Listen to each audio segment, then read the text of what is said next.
بسم اللہ الرحمن الرحیم الرحمن علم القرآن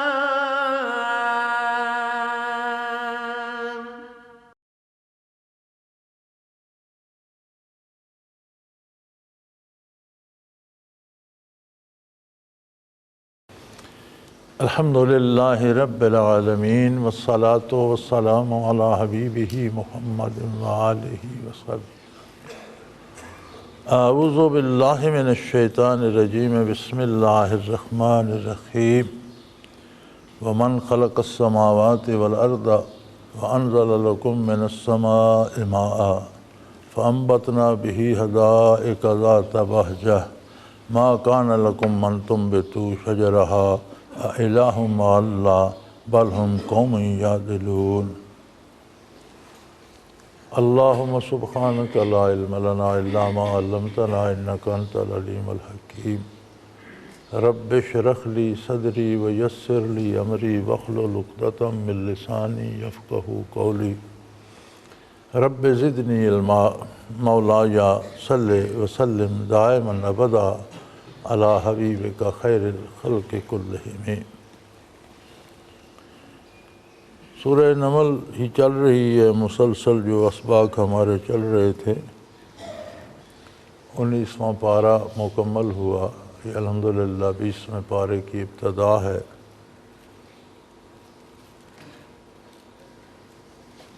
توحید باری کی ہی بات آ رہی تھی۔ اب اس میں اللہ کریم ارشاد فرماتے ہیں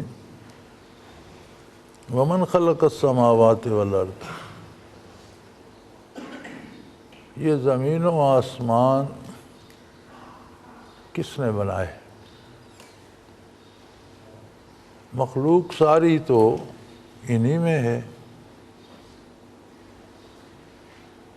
شجر و حجر، جن و انسان، فرشتے، جانور، پرندے، آبی جانور، درندے، ہر قسم کا، ہر ذی روح بے روح، نباتات، جمادات، ہر شے انہی زمین و آسمانوں میں ہے۔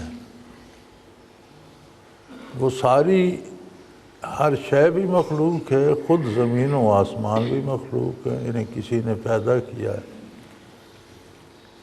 اب جن کو تم اللہ کے سوا معبود مانتے ہو، جن سے امیدیں وابستہ کرتے ہو، جن کی اطاعت کرتے ہو، جن کو سجدے کرتے ہو، بھلا وہ زمین و آسمان کیا بنائیں گے؟ جن بتوں کو تم پوجتے ہو ان کو تو تم خود پتھر سے گھڑ کر بت کی صورت دیتے ہو، تو اپنی صورت میں تمہارے محتاج ہیں، تو دوسری مخلوق کے خالق وہ کیا ہوں؟ مخلوق میں سے کسی کو بھی، انسانوں میں سے کسی کی بھی پوجا شروع کر دو تو وہ خود مخلوق ہے، جنوں میں سے کسی کی پوجا شروع کر دو وہ خود مخلوق ہے۔ ایسے بھی لوگ تھے جو فرشتوں کی پوجا کرتے تھے، لیکن وہ خود مخلوق ہے۔ اب مخلوق عبادت کروانے کا حق کہاں سے رکھتی ہے؟ وہ تو خود محتاج ہے۔ اپنے وجود میں جو محتاج ہوتا ہے وہ دوسرے کی مدد کیا کرے گا؟ پھر اتنا وسیع نظام اس نے بنایا کہ کوئی شمار نہیں کر سکتا۔ وَأَنزَلَ لَكُم مِّنَ السَّمَاءِ مَاءً، اس نے ایسا نظام بنا دیا کہ سمندروں سے پانی اٹھتا ہے، وہ ٹنوں پانی ایک دھوئیں میں تبدیل ہو جاتا ہے، کوئی اس کا وزن نہیں ہوتا، اسے ہوائیں اٹھائے پھرتی ہیں، کمال ہے۔ اس میں بجلی بھی ہوتی ہے، پانی بھی ہوتا ہے۔ یہاں ہمارے ہاں پہاڑوں پہ برسات میں بھی، سردیوں میں بھی بادل زمین پہ آ جاتے ہیں، لوگ، انسان، حیوان، گاڑیاں، ہر شے ان سے گزرتی رہتی ہے، کوئی بجلی کسی کو نہیں، کرنٹ لگتا، نہ کوئی بندہ بھیگتا ہے، کوئی سمجھ نہیں، دھواں سا ہوتا ہے۔ دنیا کے سفر کیے ہیں، ہوائی جہازوں میں بادلوں سے بارہا گزرے ہیں، اوپر چلا جاتا ہے جہاز، پھر یورپ کے جس ہوائی اڈے پہ اترو تو بادلوں میں ان کو پائلٹ کو کمپیوٹر سے پتہ چلتا ہو تو ہمیں تو کچھ نظر، ہم تو سمجھتے ہیں کہیں پتہ نہیں کہاں گرانے لگا ہے، تو نیچے زمین آ جاتی ہے، بادل ہی بادل، کوئی بجلی کوئی پانی کا احساس نہیں ہوتا، لیکن جب چمکتے ہیں یا جہاں بجلی گرتی ہے تباہ کر دیتی ہے، انہی بادلوں سے گرتی ہے۔ پانی برستا ہے تو جل تھل کر دیتا ہے، سیلاب آ جاتے ہیں، لوگ غرق ہو جاتے ہیں، مکان بہہ جاتے ہیں، شہر ڈوب جاتے ہیں،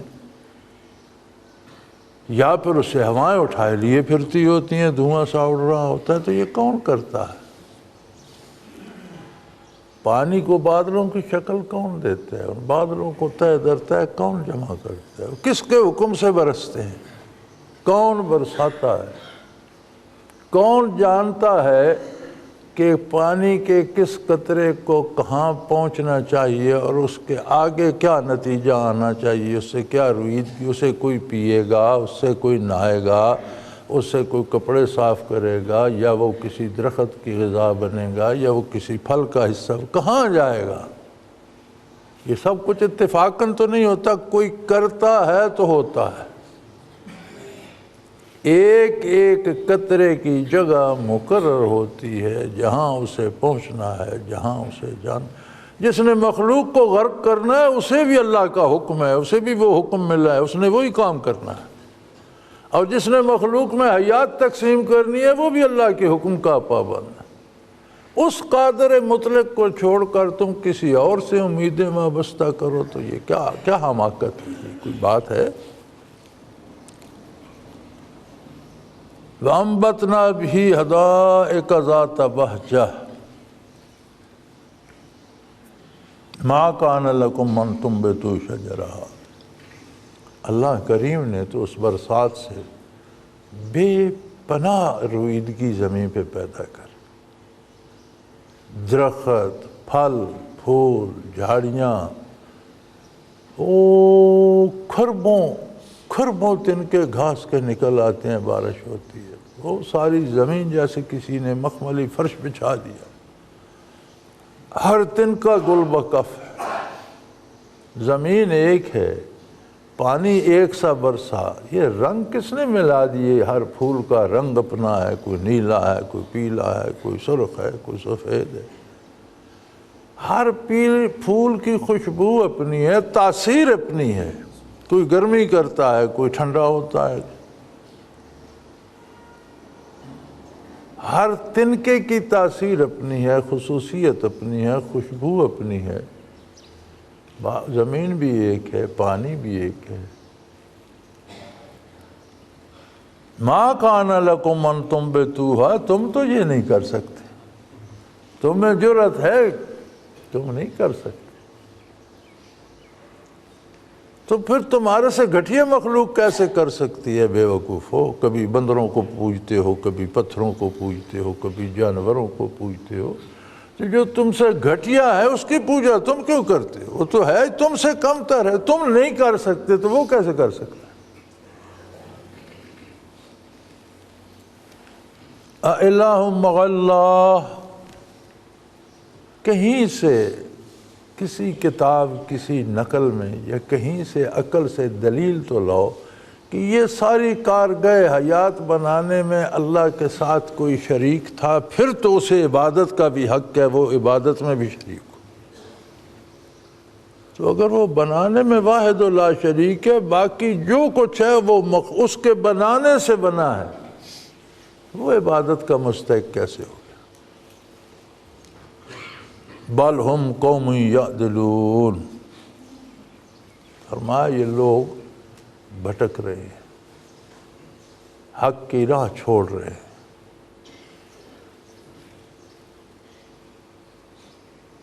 امن جعل الارض قرارا، اس زمین کو کس نے پکڑ کر رکھا ہوا ہے؟ اسے قرار کس نے دیا؟ یہ ہوا میں معلق ہے۔ بھی آج تو آپ کے پاس ہوائی جہاز ہیں، ایسے وسائل ہیں، راکٹ ہیں، تو آپ چند گھنٹوں میں پوری زمین کے گرد چکر لگا لیتے ہیں، ہر طرف فضا ہی فضا ہے، کہیں کوئی کسی جگہ ٹکی ہوئی نہیں، کہیں کوئی میخ نہیں گاڑی ہوئی، فضا میں معلق ہے۔ اگر حرکت کرتی ہے تو اللہ نے اس کی حرکت مقرر کر دی ہے، وہ 24 گھنٹوں میں پوری کرتی ہے، پھر ایک حرکت دوسری کرتی ہے، وہ سال میں پوری کرتی۔ کیا مجال اپنے راستے سے ذرا ہٹ جائے، اپنے وقت سے پہلے چکر کھا جائے یا لیٹ ہو جائے؟ نہیں، شب و روز کا نظام معین ہے، اس مالک نے مقرر کر دیا ہے، جس طرح وہ چاہتا ہے اتنا گھٹاتا بڑھاتا رہتا ہے۔ سورج سے فاصلہ کتنا رہنا ہے اتنا مقرر ہے، دور ہو جائے تو عرشہ ٹھنڈی ہو کر مر جائے، قریب ہو جائے تو عرشہ جل کر مر جائے۔ صدیاں بیت گئیں، کوئی نیچے ستون نہیں، کسی فرش پر ٹکی نہیں، کچھ بھی نہیں، اور اپنا کام مسلسل کیے جا رہی ہے۔ اور پتہ نہیں چھوٹا سا کرۂ ارض ہے، چند گھنٹوں میں ہوائی جہاز اس کے گرد چکر لگا لیتے ہیں۔ کب سے رب نے تخلیق فرمائی، کب سے اس کے پیٹ سے پیداوار نکل رہی ہے، دھاتیں نکل رہی ہیں، سونا چاندی نکل رہا ہے، تیل نکل رہا ہے، سمندر بھرے کھڑے ہیں پانی کے، کوئی چیز ختم نہیں ہوتی، بلکہ کوئی نیا خزانہ دریافت ہو جاتا ہے۔ یعنی چاہیے تو یہ تھا کہ کب سے مخلوق، آپ حساب کر سکتے ہیں کہ کتنا اناج آدم علیہ السلام سے لے کر آج تک ہم کھا چکے ہیں، کتنی مخلوق تھی، کتنے ٹنوں، کتنے کھربوں ٹنوں ہم اناج کھا چکے ہیں، اسی زمین سے نکلا، پھر نکل رہا ہے، سارے پھر کھا رہے ہیں۔ کتنا دفن ہے اس میں، کس نے رکھا ہے، کہاں چھپایا ہوا ہے؟ ساری زمین کھود ڈالو ایک دانہ نہیں نکلتا، فصل بیجتے ہو تو منو نکل آتے۔ تو اس کو قرار کس نے اسے معلق کر رکھا ہے؟ یہ جو فضا میں کھڑی ہوئی ہے اور اپنے راستے پہ تیر رہی ہے، اپنا کام کر رہی ہے، اسے کس نے سنبھال رکھا ہے؟ وَجَعَلَ خِلَالَهَا أَنْهَارًا، اور اس میں تو اللہ نے دریا بہا دیے، نہریں بہا دی۔ ایک کمال ہے، ایک گلاس پانی کا لے لو اور ایک جگہ زمین پہ گراؤ تو وہ بھی نالی بنا جاتا ہے اور مٹی کو بہا لے جاتا ہے۔ صدیوں سے دریا بہہ رہے ہیں، اب تک تو ساری مٹی بہہ جانی چاہیے تھی، لیکن کچھ بھی نہیں بگڑا۔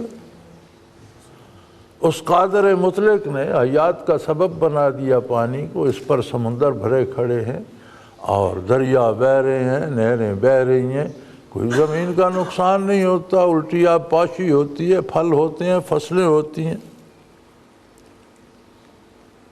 وَجَعَلَ لَهَا رَوَاسِيَ، بڑے بڑے پہاڑ اس پر رکھتے، ایسے اوزان ٹکا دیے ہیں جیسے کسی چیز کو متوازن رکھنے کے لیے آپ ایک ادھر وزن رکھتے ہیں، نہیں ادھر پہلو ذرا جھک رہا ہے، دوسرا ادھر رکھ دیتے ہیں، ادھر سے حرکت ہو رہی ہے ایک ادھر رکھ دیتے ہیں۔ جس طرح اوزان رکھ کے آپ چیز کو سہارتے ہیں، اس نے ایسی حکمت سے اس پر پہاڑ ٹکا دیے ہیں کہ وہ زمین کو لرزنے نہیں دیتے۔ اگر یہ بیلنس نہ ہوتی اور یہ اس طرح جھٹکے کھاتی رہتی تو اس پر تو زندگی ممکن نہ رہتی، ہر چیز عارضی روح لڑکتا رہتا۔ اس نے اس پر پہاڑ ٹکا دیے اور اوزان پورے کر دیے، اور کمال ہے جدھر جاؤ پتہ چلتا ہے زمین کا سیدھا پہلو یہی ہے۔ بھائی یہ گیند کی طرح یا انڈے کی طرح جو ہے تو کوئی پہلو تو نیچے بھی ہوگا، ہم جہاں جاتے ہیں وہاں یہ چپٹی ہے۔ اب جانا ہوتا ہے، کئی دفعہ جب ہم امریکہ گئے تو 12 گھنٹے کا وقت کا فرق تھا، یعنی بالکل زمین کے ایک طرف پاکستان ہے، دوسری طرف امریکہ کے مغربی ساحل ہے، یہاں بھی سیدھی ہے وہاں بھی سیدھی ہے، اب ایک طرف اوپر ہے تو دوسری تو نیچے ہونی چاہیے، سمجھ نہیں آتی کس نے کر رکھی۔ ساری سائنس کہتی ہے یہ بیضوی ہے، فضا میں معلق ہے، کوئی سائنسدان یہ نہیں سمجھاتا کہ ہر طرف سے سیدھی کیوں ہے، ایک طرف تو الٹی ہونی چاہیے، بندوں کے پاؤں اوپر سر نیچے ہونے چاہیے، فرش اوپر فضا نیچے نہیں ہے، جہاں جاؤ سیدھی ہے۔ کس نے کر رکھی ہے؟ کوئی ہے مخلوق میں جس میں یہ قدرت ہو؟ وَجَعَلَ بَيْنَ الْبَحْرَيْنِ حَاجِزًا، اور اس نے دریاؤں اور پانیوں کے درمیان حد فاصل مقرر کر، سارا سمندر کڑوا ہے، سارا سمندر روئے زمین پہ جتنا ہے، میرے خیال میں کم و بیش 1/4 خشکی ہوگی، شاید 3 حصے سمندر ہو، سارا کڑوا ہے، سارے بخارات اسی سے اٹھتے ہیں، ساری بارش انہی سے برستی، برف بھی میٹھا پانی ہے، دریا بھی میٹھا پانی ہے، پھر زمین کے اندر سمندر کا پانی گھسا ہوا ہے، اسی زمین میں کڑوا پانی بھی ہے، میٹھا بھی ہے۔ بعض ایسی جگہیں ہیں کہ یہاں بور کرو پانی کڑوا ہے، 50 گز ادھر کرو میٹھا ہے، تو یہ آپس میں مل جانا چاہیے نا، زمین میں میٹھا کڑوا ایک سا پانی ہو جانا چاہیے۔ فرمایا نہیں، میں نے حد رکھی ہے، ہر ایک اپنی حد میں رہتا ہے۔ وَجَعَلَ بَيْنَ الْبَحْرَيْنِ حَاجِزًا، اس مالک الملک نے دونوں پانیوں کو اپنی حدود میں پابند کر دیا۔ اَإِلَٰهٌ مَّعَ اللَّهِ، کوئی ہے جو یہ سارے کام اللہ کے ساتھ مل کر کسی نے کیے ہوں؟ کسی نے نہیں کیے، وہ واحد لا شریک ہے، تو پھر عبادت میں کون شریک ہو سکتا ہے؟ عبودیت پھر کس کو حاصل ہے؟ پھر معبود کون ہوگا؟ کوئی دوسرا شریک ہو سکتا ہے؟ بل اکثرہم لا یعلمون، فرمایا لیکن لوگوں کی اکثریت کچھ جانتی نہیں ہے۔ اللہ نے جاننے کی قوت دی، اتنا بہترین دماغ دیا، اعضاء و جوارے دیے، سننے کی طاقت دی، دیکھنے کی دی، چکھنے کی دی، سونگھنے کی دی، حواس خمسہ عطا فرمایا، اسی طرح قلب عطا فرمایا، اس میں لطائف عطا فرمائے، لطائف خمسہ عطا فرمائے۔ حضرت مجدد الثانی رحمۃ اللہ تعالیٰ علیہ اپنے مکتوبات میں لکھتے ہیں کہ یہ کہنا کہ انسان 5 چیزوں سے بنا ہے درست نہیں ہے۔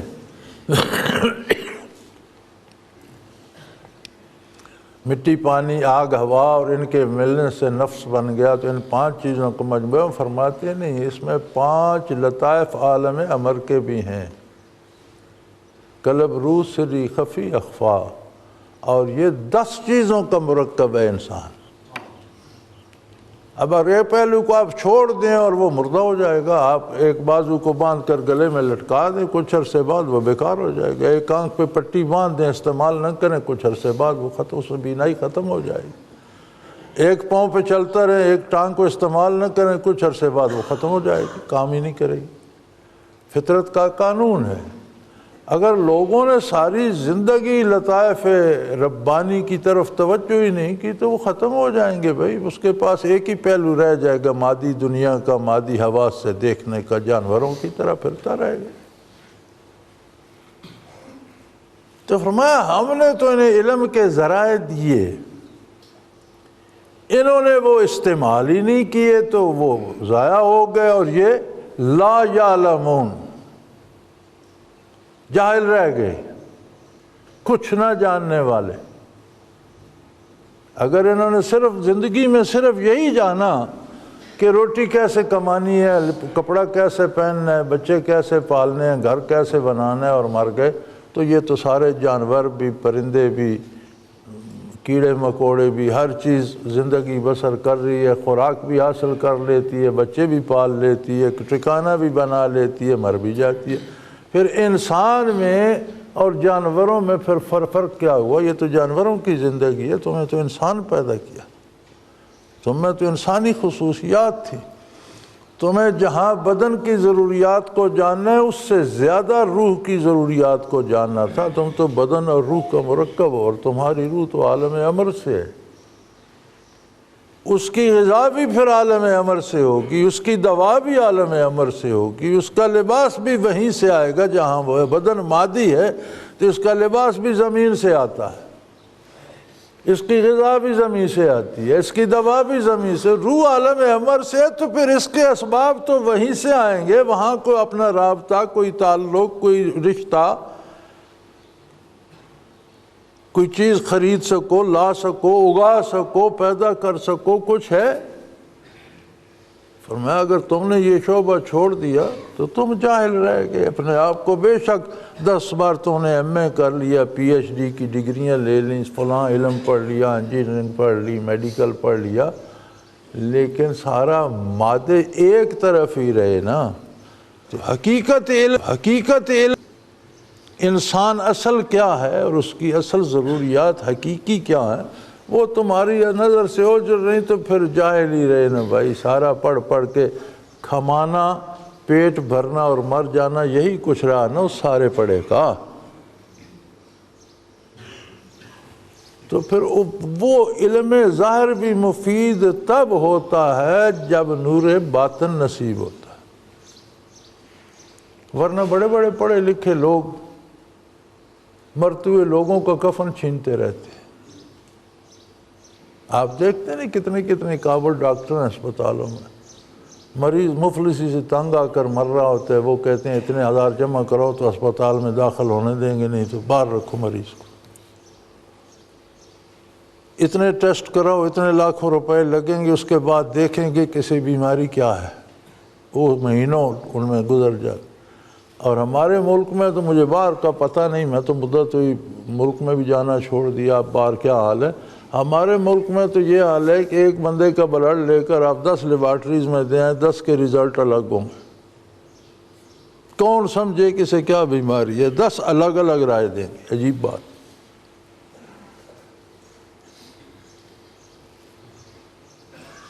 تو فرمایا بل اکثرہم لا یعلمون، یہ اللہ سے شرک کیوں کرتے ہیں؟ فرمایا یہ جاہل ہے۔ یہ شرک جو کرتے ہیں ان میں بڑے بڑے پڑھے لکھے لوگ ہیں یار، لیکن اللہ فرماتے ہیں یہ جاہل ہیں۔ سارا انہوں نے یہی پڑھا ہے کہ بدن کو کیسے پالنا ہے، یہ تو آدھا علم ہے حقیقی اور آدھا علم، یہ تو سارا اخبار ہے۔ حقیقت علم تو یہ ہے کہ روح کو بھی جانتے اور اس کی صحت اور اس کے پالنے اور اس کے زندہ رکھنے کی بھی فکر کرتے، تو یہ پورا علم تھا۔ نبی کریم صلی اللہ علیہ وسلم کا ارشاد ہے نا، العلم و علمان،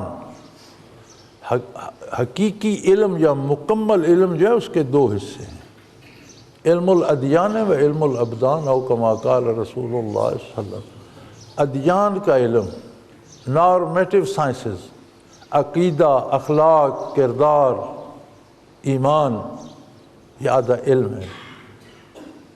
اور آدھا علم ہے فزیکل سائنسز، علم الابدان، وجود کا علم، وجودوں کا علم، مادے کا علم، مادیات کا علم۔ تو ہمارے ہاں تو علم تقسیم ہو گئے ہیں، آدھے لوگ وہ ہیں جو دین پڑھتے ہیں، ان کے پاس مادی علوم نہیں ہے، اور آدھے وہ ہیں جو مادی علوم پڑھتے ہیں، انہیں کلمہ بھی نہیں آتا۔ اب دونوں طبقے آپس میں لڑتے رہتے ہیں۔ ہم دینی طبقے کے لوگ کہتے ہیں یہ بدماش ہیں، وہ کہتے ہیں ان کو پھانسی دے دو، آدھا اس کے پاس ہے آدھا اس کے پاس ہے۔ یہ مل جائے، ان میں برجنگ ہو جائے، یہ انہیں دین سکھائیں، وہ انہیں دنیا سکھائیں، تب جا کر قوم بنے گی، تب معاشرہ سدھرے گا، تب جا کر عظمت باری کا ادراک بھی ہوگا۔ ایک آدمی دین کا علم حاصل کرتا ہے تو اسے تو نیک ہونا چاہیے، جبکہ ہمیں دینی علوم میں بھی لوگ تلاش کرنے پڑتے ہیں۔ ایسے بھی ہیں جو قرآن کو بیچ رہے ہیں، فتوے بیچ رہے ہیں، اور ایسے بھی ہیں جو ایک ایک امر الہی پر جان دیتے ہیں، لیکن سب کو ایسا ہونا چاہیے نا دینی طبقے کو۔ سارا ایسا کیوں نہیں ہے؟ آدھا علم ادھر ہے آدھا ادھر ہے، لوگ جاہل رہ گئے۔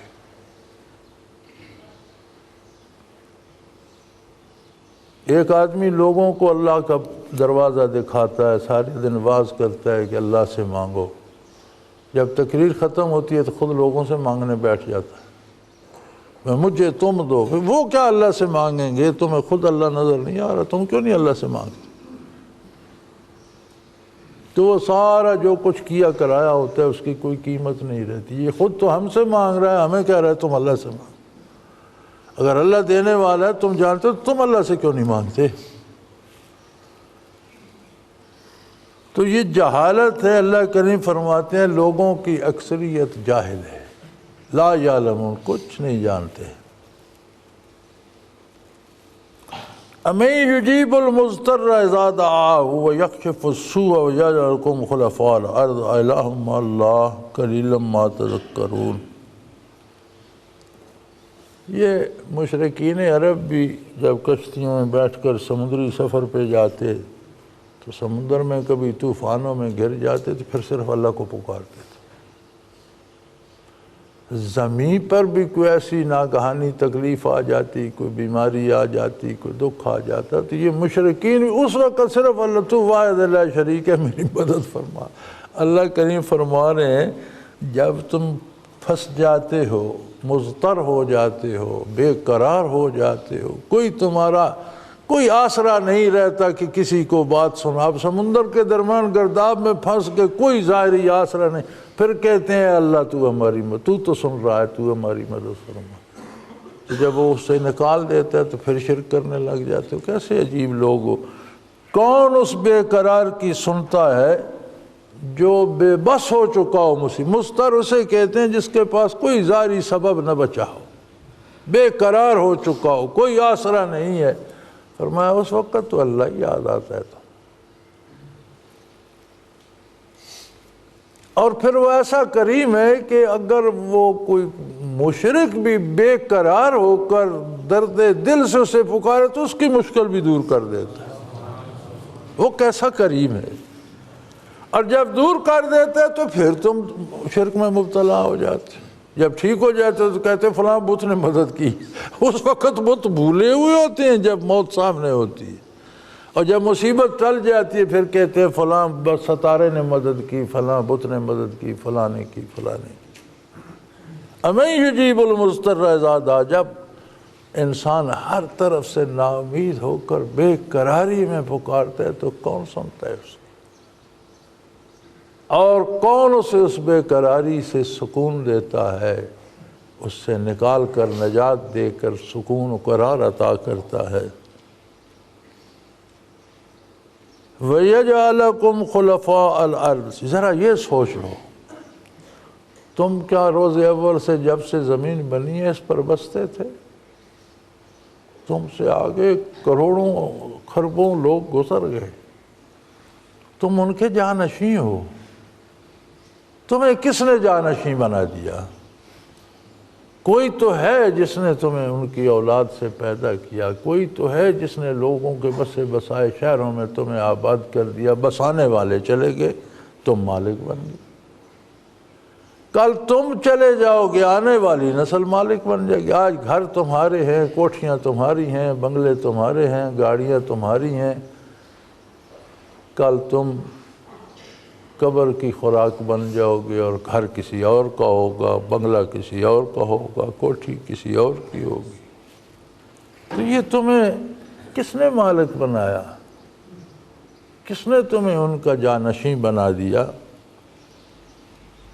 کہ ہے کوئی اللہ کے ساتھ دوسرا جس نے تمہیں پیدا کیا ہو، اگلوں کا جانشین بنایا ہو، یا تمہارے جانشین بنائے گا؟ نہیں۔ الہ مع اللہ، کیا کوئی ہے اللہ کے ساتھ جس کی عبادت کی جائے؟ ہرگز نہیں۔ قلیلا ما تذکرون، باتیں بڑی سیدھی سیدھی ہیں لیکن میری مخلوق میں بڑے قلیل، بڑے تھوڑے لوگ ہیں جو نصیحت حاصل کرتے، باقی جانوروں کی طرح پیٹ بھر کر اور مذہب کی خانہ پوری کر کے دنیا سے گزر جاتے ہیں۔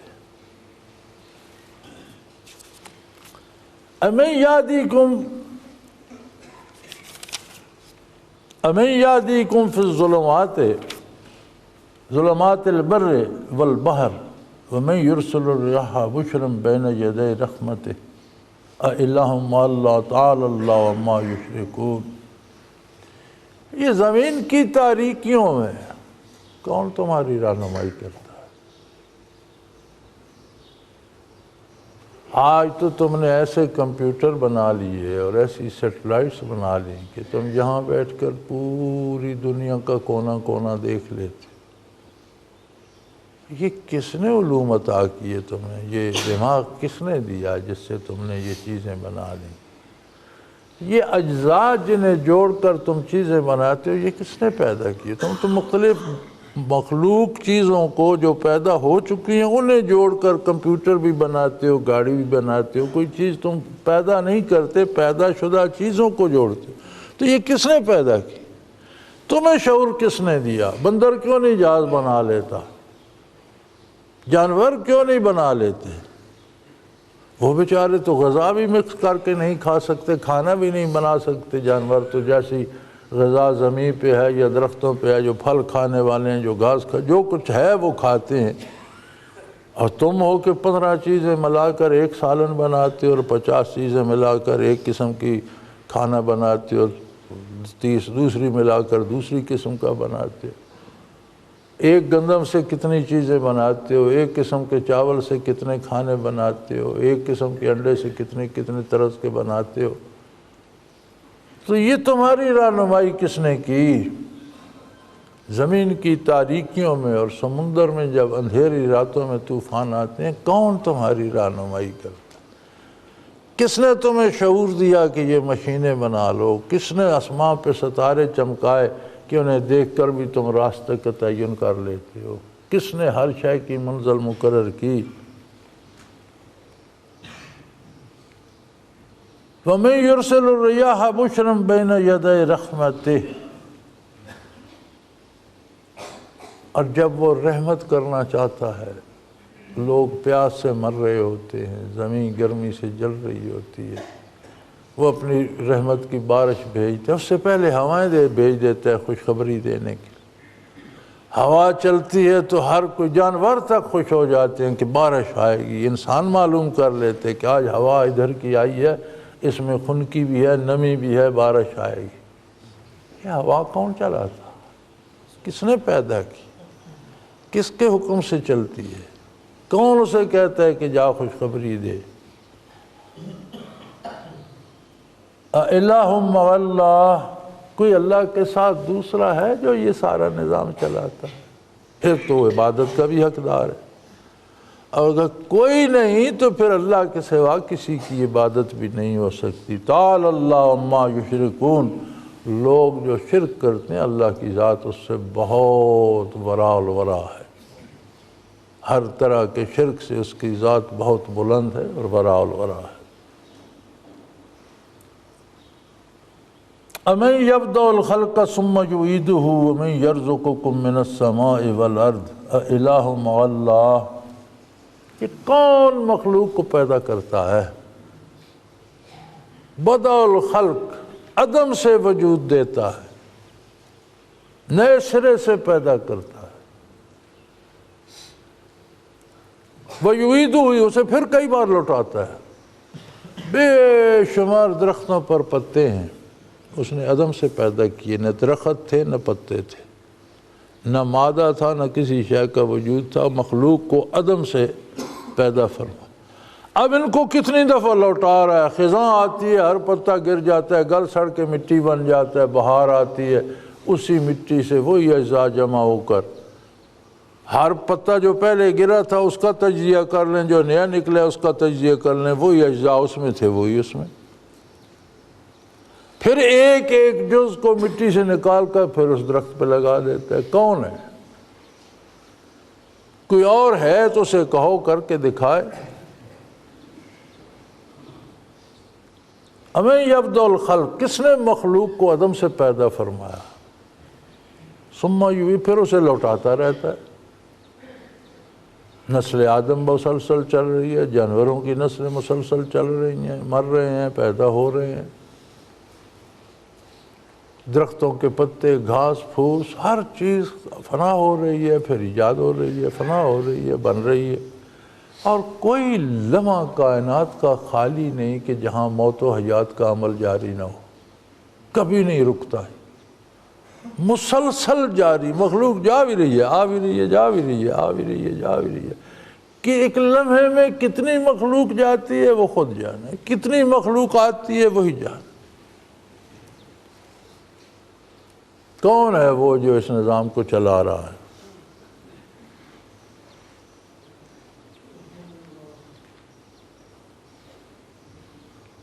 وَمَن يَرْزُقُكُم مِّنَ السَّمَاءِ وَالْأَرْضِ۔ اچھا ایک اور پہلو دیکھ لو، وہ کون ہے جس نے تمہاری روزی کو زمین اور آسمان دونوں میں خلط ملط کر دیا ہے؟ آسمانوں سے رحمت کی بارشیں برستی ہیں، زمین سے رویدگی ہو جاتی ہے، تمہارا رزق، پانی بھی تمہارا رزق ہے، کھانا بھی تمہارا رزق ہے۔ اب کتنی طرح کے کھانے اس نے بنا دیے۔ آپ ذرا صرف انار کے ایک پھل کو لے کر اسے کھول کر اس سے دانے نکال لیں اور پھر کسی کاریگر سے کہیں کہ نہیں اسی طرح چن کر انار بند کر دے، نکلے تو سارے اسی سے ہیں نا۔ اس ترتیب سے کس نے جوڑے ہیں کہ وہ اس میں آ کے بند ہو گئے؟ اب بندہ سارا زور لگا لے، وہ دانے اس انار کے چھلکے میں نہیں آتے۔ کس نے مٹھائیاں بند کر دی چھلکوں میں؟ اب کیلے کو دیکھو، لگتا ہے بنا بنایا حلوہ کسی نے اس میں بند کر دیا ہے۔ کہاں سے آیا؟ کس نے اس میں مٹھاس ڈالی؟ کس نے اس میں وہ نرمی رکھ دی؟ کس نے اس میں وہ ذائقہ رکھ دیا؟ کس نے اس میں خوشبو رکھ دی؟ انار میں ٹھنڈک رکھ دی، آم میں گرمی رکھ دی۔ اب کس نے آم کو بنایا؟ کس نے اس میں وہ شیرینی بھر دی؟ یار ایک کٹک ہے اس میں، اس کے گردا گرد شاید بھرا ہوا ہے اور اوپر چھلکا چڑھا ہوا ہے، کس نے بھر دیا؟ کون کاریگر تھا؟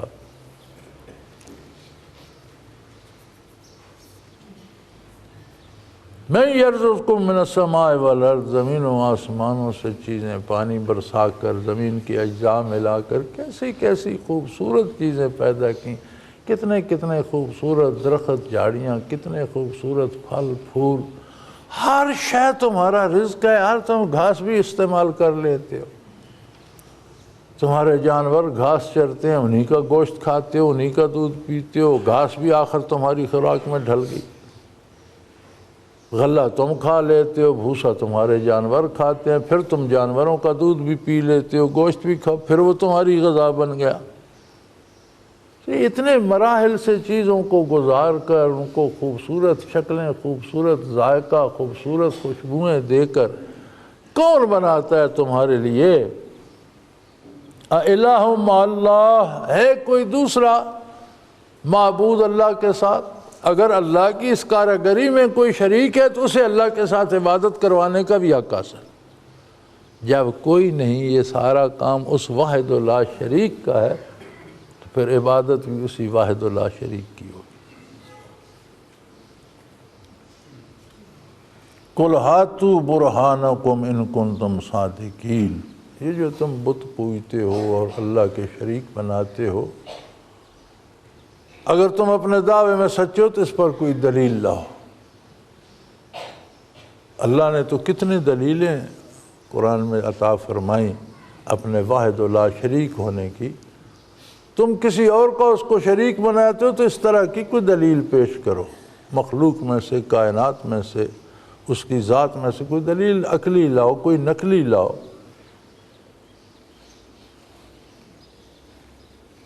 قُلْ لَا يَعْلَمُ مَنْ فِي السَّمَاوَاتِ وَالْأَرْضِ الْغَيْبَ إِلَّا اللَّهُ وَمَا يَشْعُرُونَ أَيَّانَ يُبْعَثُونَ۔ فرمایا یہ چیزیں تو علوم غیبیہ سے تعلق رکھتی ہیں۔ غیب کون سا علم ہے؟ غیب کی تعریف یہ ہے ما غاب عن الحواس، جو چیز حواس سے بالا تر ہو، پوشیدہ ہو، وہ غیب ہوتی ہے۔ اب انسان کے حواس خمسہ میں جو آئے وہ غیب نہیں رہتا، وہ معلوم ہو جاتا ہے۔ کوئی اطلاع دے دے، کوئی بتا دے، حکیم نبض پہ ہاتھ رکھتا ہے، اسے نبض کے آثار بتا دیتے ہیں کہ اس بندے کا جگر خراب ہے۔ اب یہ علم غیب حکیم کے لیے نہ رہا، کیونکہ اسے ایک ذریعے سے پتہ چل گیا، حواس سے پتہ چلا۔ جو چیزیں حواس سے بالا تر ہیں وہ غیب ہے۔ اب غیب صرف خاصا اللہ تبارک و تعالی کا ہے کہ وہ ہر غیب کو بھی اس طرح جانتا ہے کہ اس کا علم حضوری ہے، ہر چیز اس کے سامنے حاضر ہے، تو وہ چیزوں کو ترتیب دیتا رہتے۔ اب جس کو پتہ ہی نہیں کہ یہاں جو ذرا استعمال ہونا ہے وہ کہاں ہے، اور یہاں جو قطرہ پانی استعمال ہونا وہ ہے کہاں، یا کیا یہاں پانی کا قطرہ استعمال ہوگا یا مٹی کا ذرا استعمال ہوگا یا مادے کی کو، جب یہ بھی نہیں پتہ تو مخلوق بنائے گا کون؟ یہاں ہمارے اس موضوع پہ ہم طبقوں میں بھی بٹ چکے ہیں اور فرقے بھی بن گئے ہیں، اور ہماری روز لڑائیاں بھی ہوتی ہیں، حالانکہ یہ بڑا سادہ سا موضوع ہے، بڑی سادہ سی بات ہے۔ مادی وجود کے بارے معلومات مادی علوم سے اللہ عطا کرتے ہیں۔ ڈاکٹر، طبیب، سائنسدان بے پناہ چیزیں جانتے ہیں جو ہم نہیں جانتے، عام آدمی نہیں جانتا۔ بندہ بیمار خود ہے، تکلیف اسے ہے، اسے پتہ ہے تکلیف ہے، کیوں تکلیف ہے، یہ وجہ ڈاکٹر طبیب جان سکتا ہے۔ وہ جو خود بیمار ہے اسے کوئی پتہ نہیں، وہ ڈاکٹر ایک ٹوٹی لگا کے دیکھ لیتا ہے یا ٹیسٹ کر کے دیکھ لیتا ہے، طبیب نبض پہ ہاتھ رکھ کے دیکھ لیتا ہے۔ تو کیا یہ علم غیب ہے؟ نہیں، حواس کی رسائی میں ہے، یہ غیب نہیں ہے۔ لیکن اسی انسان کے وجود کے سیل کی غذا کہاں سے آ رہی ہے، کس غذا سے کون سا سیل بنا، کتنے سیل سلامت ہیں، کتنے گزر چکے ہیں، کون پیدا ہو رہا ہے، کون مر رہا ہے، یہ خود انسان کو کوئی نہیں پتہ، تو غیب ہو گیا۔ اللہ کو تو پتہ ہے، ہر سیل وہ خود بنا رہا ہے تو بن رہا۔ اسی طرح جس طرح دنیاوی علوم، مادی علوم، مادے کے سمجھنے والے لوگوں کو عطا فرماتا ہے، انبیاء جو ہوتے ہیں ان کے علوم مادے پہ بھی محیط ہوتے ہیں اور روح پر، وہ معلم ہوتے ہیں دونوں شعبوں کے، اور اللہ کریم انہیں اپنی بارگاہ سے علوم عطا فرماتا ہے۔ اور ہر نبی کی جتنی ذمہ داری اس کا دائرہ نبوت ہے، اس کے بارے جتنی معلومات روحانی چاہیے یا مادی چاہیے انسان کو، وہ ساری اللہ کے نبی کے پاس ہوتی، لیکن وہ علم غیب نہیں ہوتا، وہ اللہ کریم کا دیا ہوا علم ہوتا ہے۔ اور اللہ کریم نے قرآن میں اسے فرمایا ہے، ما کان اللہ لیطلعکم علی الغیب، تم میں سے ہر کس و ناکس کو غیب پر مطلع نہیں کرتا، اپنے خاص بندوں کو چن لیتا ہے، وہ امور غیبیہ۔ لیکن جب ان کے پاس امور غیبیہ آتے ہیں لیطلعکم، وہ اطلاع عن الغیب بن جاتی ہے، وہ علم غیب نہیں رہتا، وہ اطلاع عن الغیب بن جاتی ہے۔ بے شمار مغیبات انبیاء علیہ السلام کے طفیل انسانیت تک پہنچے، روح کی خبر، روح کا علم، روح کی ضروریات، بلکہ ساری روحانی زندگی کی معلومات تو سرے سے بغیر انبیاء کے، بغیر وحی کے کوئی بتا ہی نہیں سکتا۔ یہ سارا غیب تو نبیوں نے پہنچایا مخلوق تک۔ بدن کے بارے بھی جو معلومات انبیاء نے دی ہیں، کوئی سائنٹسٹ وہاں تک نہیں پہنچا۔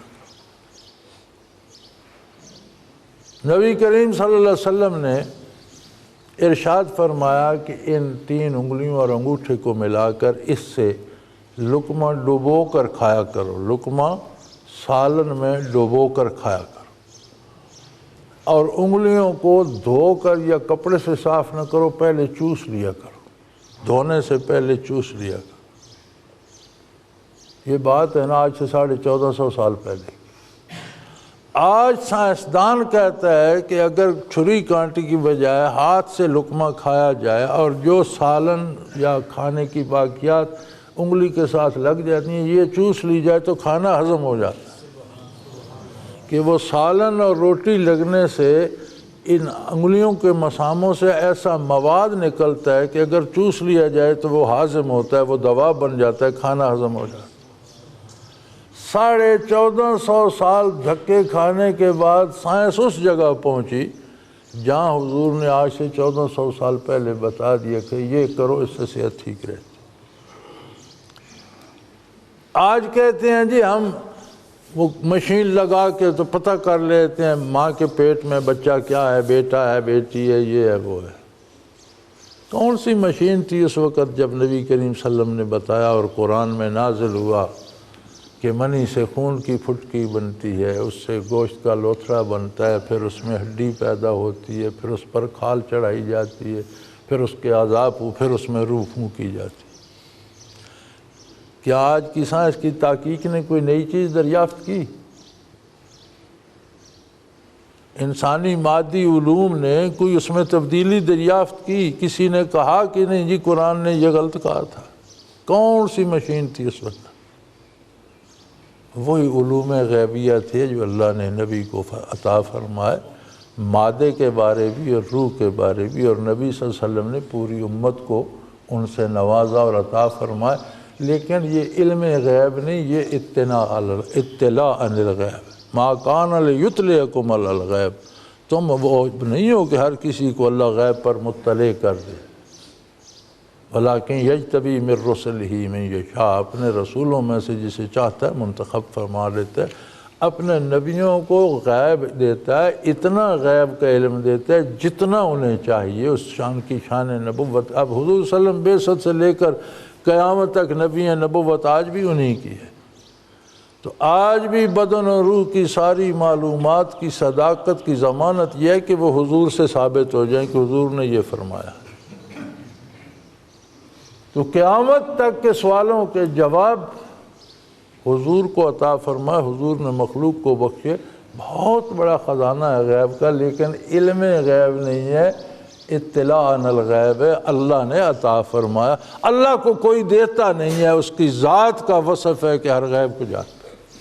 تو علم غیب خاصہ خداوندی ہے۔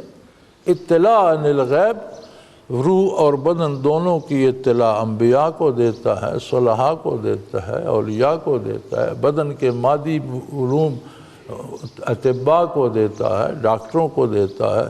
چیزوں کے خواص اور ان کی ضرورتیں اور سائنسدانوں کو عطا کر دیتا ہے۔ مشینیں بنانے کا علم مستریوں کو عطا کر دیتا ہے۔ یہ سب اس کی طرف سے ہیں، لیکن کسی کے پاس غیب نہیں ہے، اطلاع عن الغیب۔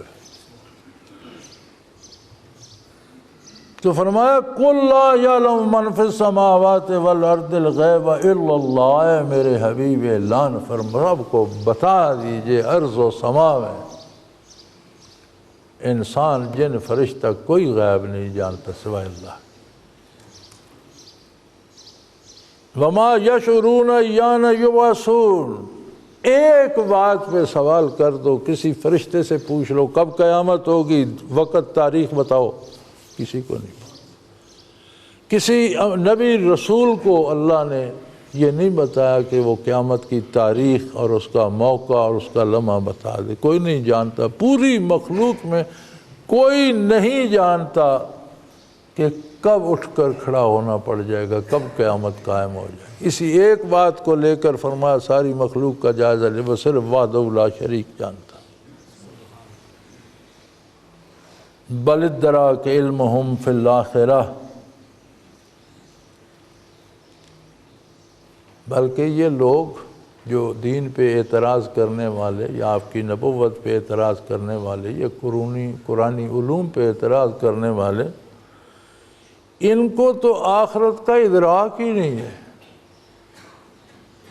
ایک چیز کا بندے کو کچھ ادراک تو ایک راستہ ہے، ہمیں پتہ ہوتا ہے کہ اس پہ ڈاکے پڑتے ہیں، تو کچھ ادراک تو ہوتا ہے، ہم اپنی کوئی بندوق ساتھ لے لیتے ہیں، کوئی بندہ ساتھ لے لیتے ہیں، کوئی حفاظت کا کر لیتے ہیں، مجبوراً وہیں سے گزرنا ہے تو اہتمام تو کرتے ہیں، ادراک تو ہے کہ ہاں یہ بھی ہو سکتا ہے۔ اب جسے پتہ ہی نہیں وہ تو منہ اٹھا کے چل دے گا۔ فرمایا آخرت کے بارے ان کے ادراک ہی ختم ہو چکے، یہ اسی دنیا میں مغل ہیں کہ کھانا پینا ہے، بچے پیدا کرنے ہیں، مر جانا ہے، بھائی یہی زندگی ہے، انہیں آخرت کا ادراک ہی نہیں ہے۔ بل ہم فی شک منہا، بلکہ ان کے دلوں میں تو شکوک ہیں کہ پتہ نہیں ایسا ہوگا کہ مر جائیں گے، مٹی ہو جائیں گے، ہم سے پہلے کتنے لوگ مر گئے، صدیاں بیت گئیں، کوئی نہیں اٹھ کر زندہ ہوا، ہم کہاں ہوں گے، یہ تو اس میں مبتلا ہے۔ اور یہ شک اور عدم علم مل کر انہیں اندھا بنا دیتا ہے۔ بل ہم منہا امون، یہ آخرت کے معاملے میں اندھے ہو چکے ہیں۔ جہاں تشکیک بھی آ جائے، عدم علم بھی آ جائے، دو تماشے، ایک تو اس حقائق کو تم جانتے نہیں، پھر اگر کوئی چھوٹی موٹی سنی سنائی بات ہے تو اس میں تشکیک آ گئی، شبہ آ گیا یہ سچی ہے کہ نہیں ہے، تو آدمی اس طرف سے بالکل غافل ہو جاتا ہے نا، ایسے ہو جاتا ہے کہ اس طرف سے آنکھ ہی بند کر لی، اندھا ہو گیا۔ تو فرمایا یہ آخرت سے تو نامراد اندھے ہو چکے ہیں۔ اب دیکھ لو، قرآن اندھا کہہ رہا ہے، لیکن کیا سارے کافر اندھے تھے؟ بھئی آنکھیں تھی، نظر تھی، دنیا کے سارے کام کرتے تھے۔ قرآن کریم فرماتے ہیں جس نے حق کو نہیں دیکھا اس کی آنکھوں میں بینائی کا ہونا نہ ہونا برابر۔ بینائی حق کو پانے کے لیے تھی، اس نے جانوروں کی طرح صرف خوراک حاصل کرنے کے لیے استعمال کی، اس نے آنکھ استعمال ہی کی، لہذا وہ اندھا رہا۔ اسی طرح قرآن کریم لوگوں کو بہرا کہتے ہیں، باتیں تو ساری سنتے تھے، جب حق نہیں سنا، حق نہیں سمجھا تو قوت سماعت کو تو استعمال ہی نہ کر سکے، بہرے ہی رہے۔ اسی طرح قرآن کسی جگہ کافروں کو مردہ کہتا ہے اور کہتا ہے میرے نبی تو مردوں کو نہیں سنا سکتا۔ کیا نبی کریم قبرستانوں میں جا کر واعظ کہتے تھے کہ آیت نازل ہوئی کیا مردوں کو نہیں سنا سکتے؟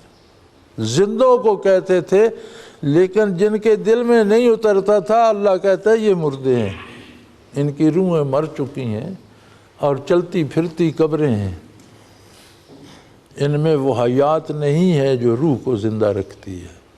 یہ بدن کی حیات تو ہر جاندار میں ہے، جانوروں میں بھی ہے، پرندوں میں بھی ہے، دریائی جانوروں میں بھی ہے۔ یہ حیات انسانی نہیں ہے۔ انسانی حیات تو وہ ہے جس میں روح کا بھی ادراک ہو، اللہ کی عظمت کا ادراک ہو، اپنے جینے مرنے اور اس کے حقائق اور ما بعد الموت کی کیفیات کا ادراک ہو، پھر تو حیات ہے، پھر تو بات۔ تو اگر یہ سارے باتیں نہیں ہیں تو یہ مردوں کی طرح ہے۔ یہاں فرما دیا یہ اندھے ہیں، حالانکہ بظاہر نظر تو ان کی تھی، فرمایا جو حق کو نہیں پہچان سکتا اس کی نظر ہونا نہ ہونا کیا فائدہ۔ جس نے عمر باطل میں ضائع کر دی، شرک و کفر میں عمر ضائع کر دی، اللہ کی عظمت کو نہ پہچان سکا، اپنی حقیقت نہ جان سکا، اپنے آنے والے سفر سے نہ واقف ہو سکا، اپنے کردار کو نہ سنبھال سکا، تو اس کی آنکھیں تھیں تو کیا، نہ ہوتی تو کیا، وہ تو اندھا ہی ہے۔ تو اللہ کریم توفیق دے کہ ہم حواس خمسہ کو بھی، اعضاء و جوارح کو بھی اور قلبی ادراکات کو بھی اللہ کی راہ میں اس کے نام پر استعمال کر سکیں۔ بدن کو زندہ رکھنے کے لیے غذا اور دوا ضروری ہے، اسی طرح روح کی حیات، قلب کا ذاکر ہونا ہے، اللہ کا نام، وَاذْكُرْ اسْمَ رَبِّكَ، اللہ کے ذاتی نام کی تکرار کرو۔ کتنی کریں؟ وَتَبَتَّلْ إِلَيْهِ تب، اتنی کرو کہ صرف اللہ ہو کا خیال رہ جائے، کائنات محو ہو جائے۔ یہ جس طرح پانی، کھانا، دوا بدن کی سلامتی اور حیات کی ضامن ہے، ذکر قلبی روح کی حیات، غذا اور دوا کی ضمانت ہے۔ تو جو لوگ اس سے محروم رہتے ہیں، قرآن کریم کبھی انہیں اندھا کہتا ہے، کبھی بہرا کہتا ہے، کبھی مردہ کہتا ہے۔ اللہ کریم ہمیں شعور بھی عطا فرمائے، توفیق عمل عطا کرے، اپنے نیک اور مقبول بندوں کے ساتھ زندہ رکھے، انہی لوگوں کے ساتھ موت دے اور اپنے انہی لوگوں کے ساتھ حشر فرمائے۔ وآخر دعوانا ان الحمدللہ رب العالمین۔ اللہ اللہ اللہ اللہ اللہ اللہ اللہ اللہ۔ حضرت امیر محمد اکرم آوان مد ظلہ العالی دارال عرفان منارہ ضلع چکوال میں سالہ سال سے قرآن و حدیث کے اوپر خطابات کر رہے ہیں اور سلسلہ نقشبندیہ اویسیہ کے مطابق لوگوں کو ذکر الہی کی تربیت دے رہے ہیں۔ وہ قرآن پاک کی تفسیر ترتیب وار بیان کر رہے ہیں۔ تفسیر قرآن کو وہ موجودہ ملکی اور بین الاقوامی حالات کے مطابق بیان کرتے ہیں۔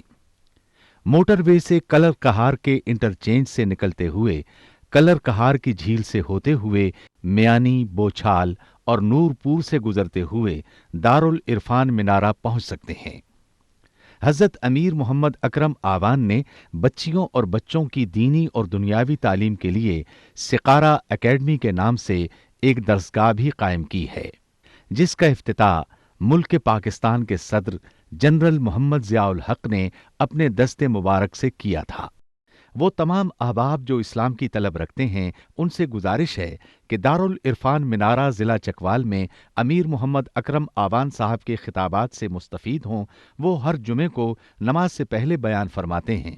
ہر ماہ کی پہلی اتوار کو ماہانہ اجتماع ہوتا ہے جس میں آپ خصوصی خطاب فرماتے ہیں اور پاکستان کے چاروں صوبوں سے احباب اس اجتماع میں شرکت کرتے ہیں۔ اس کے علاوہ یہاں سال میں 2 مرکزی اجتماعات بھی ہوتے ہیں، ایک رمضان المبارک میں اعتکاف کا اجتماع اور دوسرا جولائی اور اگست میں 40 دن کا اجتماع ہوتا ہے جس میں روحانی تربیت کی جاتی ہے۔ اپنا خون سیماب دے کر اتنا ہم کر جائیں گے، نام آقا کا چمن میں پھر رقم کر جائیں گے۔